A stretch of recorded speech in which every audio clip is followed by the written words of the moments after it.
भाई हमें लेक्चर दे रहे हैं। तुम्हारे पास कितना परिवारवाद है, कितना परिवारवाद है, कितना परिवारवाद है। सुषमा स्वराज की बेटी चुनाव लड़ी कि नहीं लड़ी? कि नेताजी पवार परिवारवाद से नहीं है क्या? लड़ना नहीं, लड़ना नहीं, रिजाइन क्यों करना चाह रहा बताइए देश को। शपथ लिया आज रिजाइन करना चाह रहा है। इनकी टोटल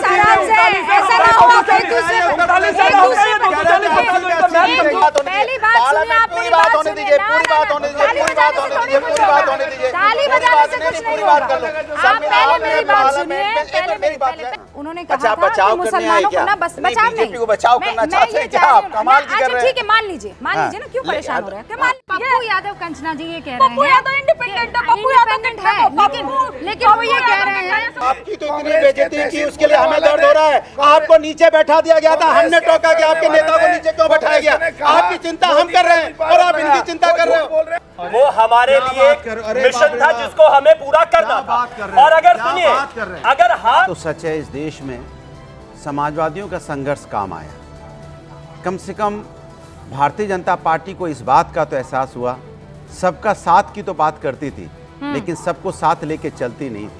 आज भारतीय जनता पार्टी अपने आप को एनडीए कहने लगी, जो कभी नहीं कहा। 5 सालों में हमने इतने होर्डिंग पोस्टर देखे, आप लोगों ने भी देखे होंगे। तो कभी इनके पाठशाला खोले बैठे थे कौन? इनको सिखाएंगे, इनको सिखाएंगे। और क्या आपको तो जीतना एहसास दिला दिया ना। अरे हम तो जीत के आए, इनको भी एहसास दिलाया कि कम से कम लोकतंत्र का सम्मान करना सीखिए। लोकतंत्र महानायकवाद नहीं है कि आपने अकेले दम पे हर मेरी गारंटी उनकी गारंटी। क्या होता है लोकतंत्र में? हमारी तुम्हारी गारंटी क्या होता है? पार्टी की गारंटी तो कोई बोलता ही नहीं था। एनडीए गारंटी कब किसने बोला, जरा बता दीजिए। आज इतनी बातें कर रहे हैं। भारतीय जनता पार्टी कहती थी मेरी गारंटी। कब आपने हिंदुस्तान के लोगों का सम्मान किया? एक बार ये तो बता दीजिए, आप लोग देश के प्रधानमंत्री ने शपथ ली है तीसरी मर्तबा, मुबारकबाद तो दे दिया। कल से दे रहे हैं। हमने कहा देश के तीसरी बार प्रधानमंत्री बनने पे उनको बहुत बहुत बधाई। और कितना भाई मुबारकबाद दे तो रहे हैं, लेकिन सवाल ये है कि आपने देश के मुद्दों पे भी, आपको देश के मुद्दों पे भी तो काम करना है। देश के मुद्दों पे काम नहीं करेंगे क्या? क्या नहीं, आप मुबारकबाद की नहीं उसका इंतजार करेंगे? नहीं, मुबारकबाद का इंतजार करेंगे। किसने नहीं दिया? किसने नहीं दिया? क्या राहुल गांधी ने दी? अरे हम दे रहे हैं ना आपको मुबारकबाद। अच्छा कमाल की बात कर रहे हैं मैंने। अच्छा आप उसमें भी ये होगा, वो देंगे तो होगा, ये देंगे तो होगा। कमाल की बात कर रहे हैं, कमाल की बात कर रहे हैं। ये बताइए कितनी बार मैं पूछता, भारतीय जनता पार्टी के नेता ने कितनी बार बधाई दी है किसी को? सरकार तो बनाओ तो अरे सरकार क्या बनाओ? मैं कह रहा हूं मेरी बात सुनिए।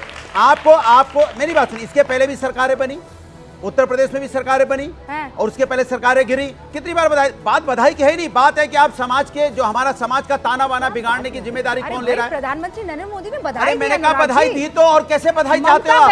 एफिडेविट लिख के दे दें। आप बताइए एफिडेविट है कहीं तो दे दें। अरे पार्टी का प्रवक्ता कह रहा है कि तीसरी बार प्रधानमंत्री बनने पे उनको बधाई। अब ये इशू बनाने लग गया कि प्रधानमंत्री बनने पे बधाई नहीं हो रही है। वो घर में कोई खुशी आती है तो वो ताली बजाने आते हैं ना, आ जाए तो ठीक, ना आए तो ठीक, बहरहाल खुशी हमने ले ली इनकी। मतलब मैं पड़ोसियों की बात कर रहा हूँ। नहीं पड़ोसियों की बात है, आप इसको गलत वापस पड़ोसी कहा है भाई, पड़ोसी वापस लीजिए। अब देखिए इस तरह पर्सनल अटैक मैंने कभी नहीं किया। ये भारतीय जनता पार्टी की जो नियत, इसीलिए जनता ने इनको नकारा है। इनकी आदत है पर्सनल अटैक करना। आप जनता की बात कीजिए ना। पड़ोसियों की बात कर रहा हूँ भाई। आपको क्या हो गया? आप नाराज क्यों हो गए? आप देश के जनता का साथ अन्याय करते हो, उनका अपमान करते हो, उनके जनादेश का अपमान करते हो। भी नहीं आई इनकी जितना समय आपने अब रुक जाइए। अब दूसरा एक और चीज इन्होंने कही कि वो मोदी की गारंटी पर चुनाव लड़ते थे, एनडीए पर अब चुनाव लड़ने लगे, एनडीए पर बात करने लगे। एनडीए पे 34 साल पहले, 30 साल पहले ये पार्टी पैदा हुई थी। परिवार की चार दीवारी से बाहर जा नहीं पाए, हमें लेक्चर दे रहे हैं। हमारे पास कितना परिवारवाद है, कितना परिवारवाद है, कितना परिवारवाद है। सुषमा स्वराज की बेटी चुनाव लड़ी कि नहीं लड़ी? कि नेताजी पवार परिवारवाद से नहीं है क्या? मैं आपसे पूछ रहा हूं। साथी हैं, बाकी साथी भी वो मुझे टोक रहे हैं। अब रुक जाइए, शांत गदादार। गूंजे तो क्या अकेले ही गूंजोगे? सबको आप गूंजने ही दो तो भाई। गूंज रहे हैं सबसे। प्लीज आप इनको रोक दीजिए बीच में। Thank you. दूसरा विषय बहुत साफ है। एनडीए के साथ भारतीय जनता पार्टी 2014 में चुनाव में गई, हम प्रचंड बहुमत के साथ आए। 2019 में हम चुनाव में गए, हम प्रचंड बहुमत के साथ आए। 2024 में हम चुनाव में गए, बहुत शानदार जीत के साथ आए। और एक वो शेर है ना कि मेरा पानी उतरता देख मेरे किरानों पर घर मत बना लेना, मैं समुंदर हूं लौट कर आऊंगा जरूर। मतलब 2-4 सीटें कम क्या आ गई, ये तो प्रधानमंत्री बनाने लग गए अपने। गजब बात हो गई। एक सेकंड 2-4 सीटें प्रभु। 400 पार और आई है 200 कितनी? 40। इन्होंने कितनी बोली थी रुबिका जी? 79। आई कितनी है? 39। तो आधी में पहुंच गए भाई। तो कृपया करके आप सुनिए ना प्लीज, बीच में नहीं। रुबिका जी इनके बीच में कोई बोलता नहीं। गलत बोलो। विषय साफ है, विषय साफ है। भारतीय जनता पार्टी एनडीए की सरकार बन रही है। आदरणीय प्रधानमंत्री जी जो प्रधानमंत्री बने हैं, और इनको एक बार और जनता ने कहा है कि 5 साल विपक्ष में बैठिए, मंथन कीजिए, मेहनत कीजिए, क्या कमी रह गई है उसको ठीक कर वापस आइए। अभी तो सरकार मोदी जी की ही बनी है, एनडीए की ही बनी है। मैं मानता हूं कि हाँ, इनका सीटों का सर्ज हुआ है, इसमें कहीं कोई दो राय नहीं है, लेकिन ऐसे ही इनका सर्ज होता रहे और हम सरकार बनाते रहे, तो इससे बेहतर बात क्या हो सकती है। कंचन जी, ये बढ़िया है, आप लोग मोरल विक्ट्री करते रहिए, सरकार ये चलाते रहेंगे। देखिए रूबिका जी, एक बात आपने बोली थी कि बधाई वाली बात, तो एक वो भी दौर था जब अटल बिहारी वाजपेयी जी प्रधानमंत्री थे, और संसद में जब लालू जी बोलते थे तो अटल बिहारी वाजपेयी जी भी हंसते थे।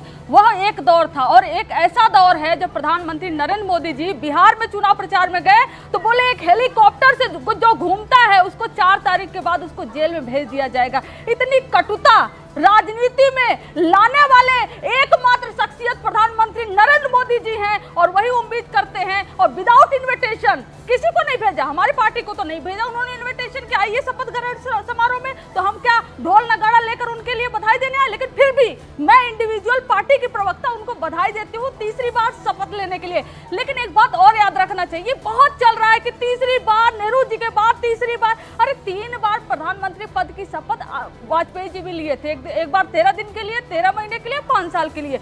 इंदिरा गांधी जी 4 बार ली हुई थी, और जो नेहरू जी से तुलना की जा रही है, नेहरू जी 16 साल 285 दिन लगभग थे, और उसके पहले 9 बार जेल में गए थे इस देश को आजाद कराने के लिए। पंडित नेहरू की तुलना कभी भी मोदी से की नहीं जा सकती है। क्यों मोड़ देती हैं? नहीं, ये लो, आप लोग नेहरू जी को इतना प्यार कर रही हैं, देश के प्रधानमंत्री थे। जवाब देने दीजिए। ये शख्स भी तो देश का प्रधानमंत्री। मुझे जवाब देने आपको इस आदमी से इतनी नफरत क्यों है? नफरत की कहाँ बात हुई? आपको उसकी कोई अच्छाई नहीं दिख रही है। हम भी इज्जत करते हैं, हर कोई उस पद की इज्जत करता, नफरत नहीं है। रूबिका जी 10 सेकंड के लिए सुन लीजिए। नेहरू जी को जब यह देश मिला था तो लगभग 550 प्रांतों में बिखरा था, इसको राज्यों में समेटने वाले नेहरू जी थे, और इसको जो लैंग्वेज के आधार पर अलग अलग राज्य बनाने की मांग की गई, नेहरू जी थे। एक मणिपुर को ये बचा नहीं पाए, एक मणिपुर को ये जला दिया। याद दिला दूं मैं आपको, पंडित नेहरू कच्चा थी वो याद दिला दूं, अक्षय चीन आपको याद दिला दूं। बना बनाया देश कैसी बात कर रही हैं आप? करने के लिए। देखिए, हर प्रधानमंत्री के टाइम में कुछ गलत और कुछ सही होता है, उसको आप सही नहीं ठहरा सकती है कि नहीं यहाँ पे सब गलत और नेहरू के टाइम में सब ठीक था।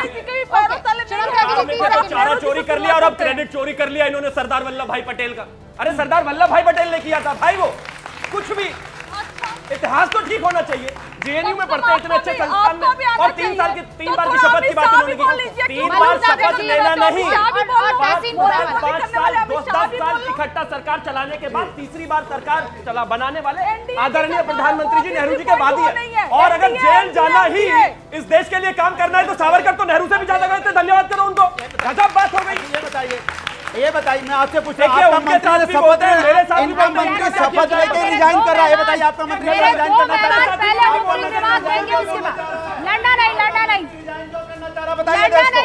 शपथ लिया, आज रिजाइन आपका ऑडियो नहीं जाएगा, आपका ऑडियो नहीं जाएगा मलूक नागर जी। नहीं बोला मुझे 400 सीटें चाहिए, मुझे संविधान में फेरबदल करना है। क्या इन्होंने ज्योति मिर्धा ने नहीं बोला मुझे बदलना है? अनुराग भदौरिया, नहीं, अनुराग भदौरिया, कुछ नहीं होता।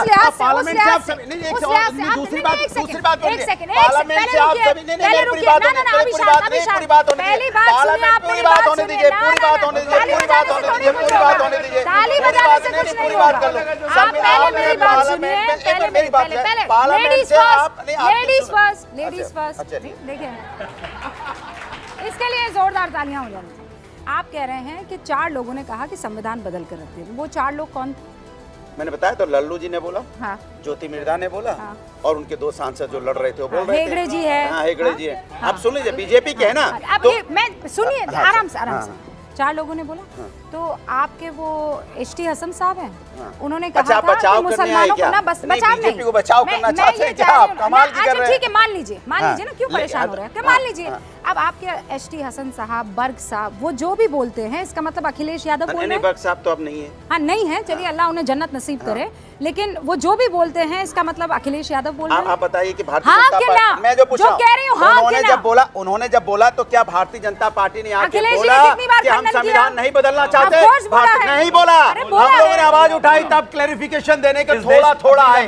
आप बताइए कि संविधान, आप बोला कि नहीं, आपने बोला संविधान बदलेंगे, जनता ने, मेरी बात सुनिए, यादव ने हमेशा हसन को हमेशा पार्टी की लाइन बिल्कुल पार्टी की लाइन हमेशा क्लियर रहती है। जो 4% आरक्षण मुसलमान को देने की बात कर रही है आंध्रा में, उनके साथ सरकार बना रहे हैं और हमें हमसे क्या लेने हैं बताइए। अरे मुसलमान डिफरेंट थिंग, और क्या डिफरेंट मुसलमानों में अशराफ, अजलाफ, पसमानदा, पिछड़े वर्ग के जितने भी हैं अलग है। हम समाज और हिंदुस्तान की बात कर रहे हैं। आवाज रोक रही है। अगला पिछड़ा सब बराबर है। कांग्रेस सीटें कम होने से कोई सोचता है कि आदरणीय प्रधानमंत्री श्री नरेंद्र मोदी जी का सीना जो 56 इंच का था वो कम हो जाएगा, तो गलतफहमी में आप। अगर आप ये सोचते हैं कि पाकिस्तान को उसके घर में घुस के मारने के लिए हमारे पास सीटें नहीं है, तो आप गलत सोचते हैं। अगर किसानों को पैसा देने के लिए आप सोचते हैं कि हमारी ताकत कम है, तो आप गलत सोचते हैं। अगर नेता नहीं, हमारे लोग परेशान, हमारा युवा परेशान, हमारा छात्र परेशान, हमारी महिला परेशान, आप पाकिस्तान चले जाते हो। हमारे अनुराग जी देखिए, जनता पसंद नहीं करती, जनता पसंद नहीं करती, जनता पसंद नहीं। अरे मुझे कोई बैकग्राउंड म्यूजिक चाहिए, मैं कोई गाना गा रहा हूँ लगातार बोलते रहते हैं जबरदस्ती। भाई आप हिंदुस्तान की बात करो ना, इनको रोकिए प्लीज। हमेशा पाकिस्तान रिक्वेस्ट है भाई, रुक जाइए। हाँ, तहसीन महीने का वीडियो अच्छे लगते हो तो इसको लाइक करें। अभी आगे और देखिए, अनुराग भदौरिया गोदी मीडिया एंकर और रूबिका लियाकत की धज्जियां उड़ाने वाले हैं। साथ ही साथ शिवम त्यागी जो बीजेपी के प्रवक्ता है, उनकी भी धज्जियां उड़ाएंगे। ये रोज आएंगे दोनों गोदी एंकर।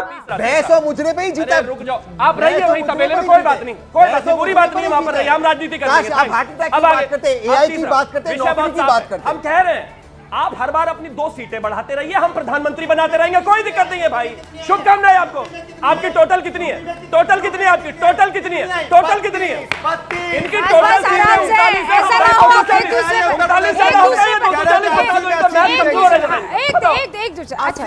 अच्छा ठीक है। 240 है टोटल, 80 में 37, 80 में 37 है आपकी। 240 है भाई, क्या हो गया? बोलो एनडीए की सरकार, बोलो एनडीए की सरकार। आप कुछ बाहर बोलो एनडीए की सरकार। अच्छा बोलो एनडीए की सरकार, बोलो एनडीए की सरकार। नहीं बोल पा रहे, ये हालत है। एनडीए की सरकार बोलने में 3 मिनट खड़ा रही है। बस बोलिए एनडीए की सरकार। अच्छा बस 37 क्या? यही आदत डलवानी है। अब की बार भाजपा सरकार, अब की बार फलाने की गारंटी। अब बोलना पड़ा एनडीए सरकार। इस हैसियत में लाके हमने खड़ा कर दिया है कि आपको एनडीए सरकार बोलना पड़ेगा। अनुराग जी सुनिए, वो आरजेडी वाले कह रहे हैं जनता की सरकार है, आप क्यों चिंता वो तो पार्टी के पार्टी रिश्तेदार भी है, उनको तो बोलने दो कम से कम। अच्छा एक सेकंड, लेकिन कंचना जी आप आरजेडी की तरफ से हैं, बिहार में कितनी सीटें आई हैं? मैं आपको बताती हूँ, बिहार में पिछली बार हमारी 1 सीट थी किशनगंज में। इंडिया अलायंस की मैं बात करूँ, इस बार हमारी 9 सीट है। और आरजेडी की बात करूँ 0 थी, इस बार 4 है। और आरजेडी की 7% वोट जो बड़ा है, जदयू का 3.5% कम हुआ है, बीजेपी का 3.7% परसेंटेज कम हुआ है। लेकिन पप्पू यादव कंचना जी ये कह रहे हैं, पप्पू यादव इंडिपेंडेंट है, पप्पू यादव है, लेकिन वो ये कह रहे हैं आपके अहंकार की वजह से मामला आगे नहीं बढ़ पाया। देखिए पप्पू यादव इंडिपेंडेंट लड़े थे, हमारी लड़ाई एनडीए वर्सेस इंडिया थी, तो पप्पू यादव के बातों का जवाब नहीं दूंगी। लेकिन मैं ये जरूर पूछूंगी कि बिहार को स्पेशल स्टेटस कब दिलाएंगे, बिहार को स्पेशल पैकेज कब दिलाएंगे, अग्निवीर योजना कब खत्म करेंगे? जनता यहाँ पर मौजूद है। अच्छा आप मुझे बताइए, ओके शिवम जी एक सेकंड, आप मुझे बताइए बीजेपी 400 पार क्यों नहीं गई, क्या लगता है? एक तो उन्हें अयोध्या से सीट नहीं मिली, जो कि उन्हें बहुत उम्मीद थी, क्योंकि उन्होंने इतने वर्षों बाद उन्होंने बताया। हाँ, अयोध्या से सीट नहीं मिली, ओके। क्या लगता है मैम? मेरे को लगता है कि उनके अंदर ना थोड़ा सा कॉन्फिडेंस ज़्यादा आ गया था, इस वजह से। Over confidence? अच्छा ओवर कॉन्फिडेंस की वजह से, और जो मतलब अनएम्प्लॉयमेंट फैला है देश में उसकी वजह से। Okay, unemployment. हाँ मैम वही लग रहा है, ओवर कॉन्फिडेंस थोड़ा ज़्यादा। ओवर कॉन्फिडेंस क्या? Over confidence. मुझे मैम लगता है कि जो मिडिल क्लास फैमिलीज और बिजनेसमैन है उनको बहुत ज़्यादा लॉस हुआ इस पीरियड में। जीएसटी आ गया अचानक से लॉकडाउन हो गया, 4-5 साल बहुत मुश्किल से लोगों ने काटे हैं, एंड अब बहुत धीरे धीरे वो सेटल हो रहा है। तो यही मुझे रीजन लगा। क्या वजह लग रही है आपको? वजह तो मेन ये भी रही अनएम्प्लॉयमेंट, और जितनी मतलब मिडिल क्लास इंसान परेशान है, और ये भी रहा कि आरएसएस को आपने बहुत ही ज़्यादा डाउन कर दिया। बदल दें, क्या करें ताकि तहसीन पुनावाला मेरा भाई जो है वो सही साबित हो जाए? कांग्रेस ने इतिहास बदला है। 1947 से इस देश में जिन महानुभावों को पढ़ाया जाना चाहिए था उसके प्रति न्याय नहीं किया। संयोग से हम लोगों ने नेहरू पढ़ा। ये कंचना जी आप तो धरना देती थी ना, कंचना जी आप धरना कुमारी थी ना, पहले की धरना दे दूंगी, बीच में बोलेंगे तो आप धरना कुमारी थी ना, आज क्यों बोल रहे हैं? आप धरना कुमारी थी ना, चल रहा है, ये गलत मत करिए। आप धरना देती थी ना, दूसरा कोई बोलता था तो ये मत, बिल्कुल नहीं। नहीं चलेगा, कि गांधी को बिल्कुल नहीं चलेगा। कंचना जी, ये मत करिए, ये मत करिए, आपकी बारी आई, आप बोलिए। तहजीब तमीज रखिए, आपकी बारी आई, बोलिए। बात पूरी कीजिए, मैं आऊंगी आपके पास। बोलिएगा। मेरा कहना है कि जो इतिहास, ये क्या यार तरीका है? आपकी आवाज जा रही है ना। देखिए, जो इतिहास में गलतियां हुई उसको वर्तमान में मूल्यांकन करने की जरूरत थी, उसको इतिहासकारों ने मूल्यांकन किया। नेहरू जी प्रधानमंत्री रहे, उनको वाजपेयी जी ने बहुत आदर दिया, लेकिन क्या वही आदर विपक्ष के तमाम नेताओं ने भारतीय जनता पार्टी के प्रधानमंत्री मोदी जी को नहीं दिया? सवाल यह है। देखिए, सवाल ये है कि बार बार ये सवाल पूछा जा रहा है 1946, 1947, 1960, 1970, जब 2014 का चुनाव हो रहा था, भारतीय जनता पार्टी यही कहती थी इस देश के अंदर में महंगाई इतनी बेजोड़ है कि लोगों की कमर टूट गई है। हम आएंगे, डीजल पेट्रोल उसमें 60 रुपए था कि हम 30 रुपए हो जाएगा। ये कहते थे उस समय जब जो महंगाई बढ़ी हुई थी, किसी तरह की महंगाई, बेरोजगारी, उसके बारे में ये कहते थे ना। आज कहते थे सिलेंडर आएगा तो 300-500 रुपए मिलेगा, लेकिन 2014 के बाद से महंगाई कमर तो नहीं, 2014 के बाद से यहाँ डीजल पेट्रोल 100 के पार हो गया। उसमें चर्चा ना हो जाए, इसमें चर्चा ना हो जाए कि महिलाओं पर अत्याचार किस तरह से, चर्चा ना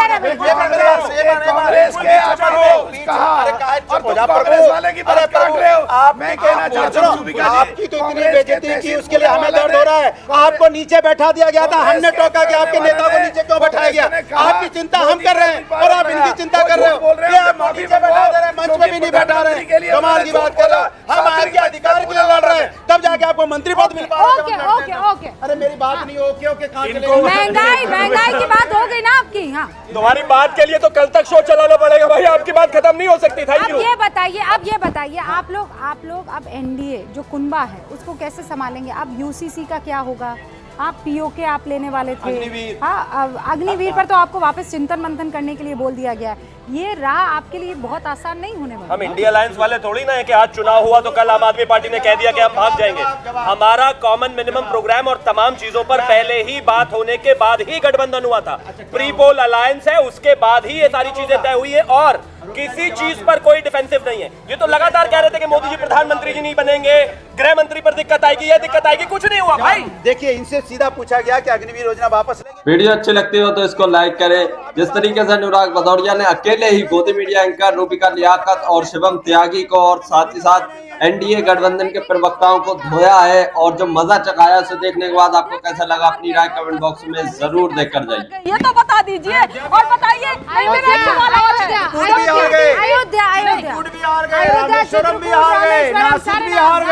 मर्यादा पुरुषोत्तम भगवान श्री राम दयालु हैं। जब उनका मंदिर बना था तो इन लोगों को एक बार न्योता गया था, इन्होंने ठुकरा दिया।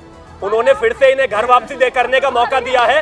अगर इनमें हिम्मत है अब तो चले जाओ, अब तो सरकार बन गई ना, जाओ मर्यादा पुरुषोत्तम श्री राम के मंदिर क्यों नहीं जाते भाई? लेकिन ये बात तो सही है ना, अयोध्या में चुनाव, आप बहुत सारे लोग, अब आपका सवाल पूछिए, रुकिए ना।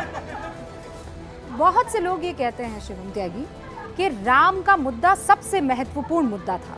अगर उस राम के मुद्दे पर भारतीय जनता पार्टी अपने एक उम्मीदवार को प्रभु राम की नगरी में भव्य मंदिर बना देने के बावजूद नहीं बचा पाती है, तो फिर मुद्दा कहाँ था? ये इसका मतलब ये कि आप हवा में थे, आपका जमीन से कनेक्ट ही नहीं था। अब प्रभु राम के पहली बात राम को, मर्यादा पुरुषोत्तम भगवान श्री राम का मंदिर कोई मुद्दा नहीं था, वो हमारे लिए मिशन था जिसको हमें पूरा करना था। और अगर सुनिए, अगर हार आप उनकी उनसे जोड़ते हैं तो 2014 और 19 में जो हम जीते सबसे बड़ी जीत रही, वो भी उनके नाम पर दीजिए। नहीं, मुद्दा नहीं है। मर्यादा पुरुषोत्तम भगवान